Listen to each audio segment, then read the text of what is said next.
Anne-Sophie, 23 ans, est étudiante en littérature et culture de l'image. Au début du confinement, elle a fait le choix de rester dans sa chambre du Crous de Poitiers plutôt que de rentrer chez ses parents en Normandie pour conserver son indépendance. Avec un certain plaisir, elle a laissé le temps se ralentir et beaucoup réfléchi au sens de la vie, au sens de sa vie. Ezgi, azerbaïdjanais de 26 ans, est arrivé en France en 2014 avec une bourse Erasmus afin d'étudier le français qu'il affectionne et maîtrise maintenant parfaitement. Il prépare un doctorat et enseigne le français langues étrangères dans plusieurs lycées. Aujourd'hui, comme il n'est pas du genre à rester inactif même pendant le confinement, il a créé un compte Facebook sur lequel il propose de livrer de la nourriture aux personnes âgées et isolées. Ezgi participe aussi à diverses actions en faveur des étudiants. Il espère que l'humanité saura tirer les conséquences de cette pandémie.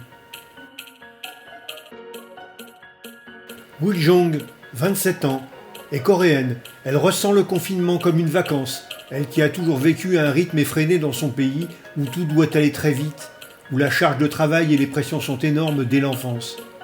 Woojong a été plusieurs années gestionnaire dans une grande entreprise coréenne, mais sa passion pour la langue française l'a poussé à faire une pause et à venir étudier à l'université de Poitiers. Le hasard a voulu que ce soit pendant la pandémie. Thibaut, 33 ans, a obtenu un master en sciences politiques au Bénin il y a déjà pas mal d'années. Depuis, il a travaillé dans de nombreux pays d'Afrique.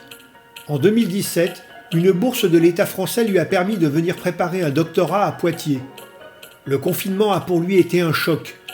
L'isolement, le repli des gens sur eux-mêmes, la crainte de l'autre, autant de comportements diamétralement opposés à son âme africaine. Heureusement, dit-il, je suis auxiliaire de vie dans une maison de retraite, ça me permet d'avoir une vie un peu normale et d'être utile. Alan, 24 ans, a déjà beaucoup voyagé avec sa famille, en Asie, Amérique latine et en Afrique. Ce confinement qu'il a d'abord perçu comme des vacances est vite devenu pesant. Bloqué dans une résidence étudiante subitement devenue silencieuse. Je fais du sport, dit-il. Du sport tout seul, et je suis les cours sur mon ordinateur. Mais les jours se ressemblent et les repères disparaissent. Tout ça est très étrange. Raïssa, 20 ans, est venue de Mayotte préparer son admission en médecine à Poitiers.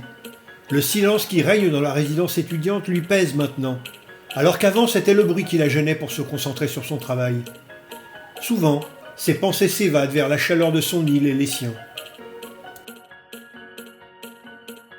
Nathanaël, 31 ans, est venu du Congo-Brazzaville voici 12 ans pour faire des études scientifiques. Il a aussi fait de nombreux petits boulots pour financer ses études. Le confinement a pour lui été un épisode particulièrement douloureux, puisque sa mère, venue du Congo pour rendre visite à ses fils vivant en France, est brutalement décédée de la Covid le 23 mars 2020 en Normandie. Courageusement, Nathanaël s'est engagé dans des actions de prévention pour protéger les étudiants de la pandémie. Avec des origines russes, tatares, nord-coréennes, Adèle est née au Kirghizistan et elle est résolument tournée vers le monde. Elle fait des études d'économie, mais pendant le confinement, elle se réfugie dans la littérature et la poésie, notamment russe, qui lui permettent de s'évader. Elle lit aussi Maupassant en français. La langue française, dit-elle, est tellement romantique. Elle s'inquiète pour sa famille au Kirghizistan. Ils sont confinés comme ici. Enfin, pour le moment, ils vont bien. Hassanati a 22 ans. Elle suit des études de tourisme à La Rochelle dans le but de créer sa propre agence à Mayotte, l'île qu'il a vue naître et dont elle est très fière. Elle estime que la pandémie à laquelle nous sommes confrontés doit nous faire réfléchir sur le sens de nos vies et le respect que nous devons à la nature. Elle est très inquiète pour sa famille, car le coronavirus fait des ravages à Mayotte. Elle sait que son père a été touché, bien qu'il n'ait pas voulu le lui dire. Arnaud, 28 ans, a connu les guerres civiles dans son enfance au Burundi. Il en est profondément marqué et relativise le confinement d'aujourd'hui qu'il juge protecteur. Dans le passé, il a souvent été contraint de se cacher et ses parents ont protégé indifféremment des personnes de toutes ethnies menacées de violence. Il en tire une grande tolérance et un désir de changer la politique du Burundi. Pendant ce confinement, il pense beaucoup à son passé, à son histoire, au sien.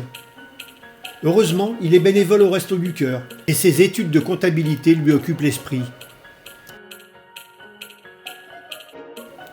Thaïs, 19 ans, étudie la danse à La Rochelle.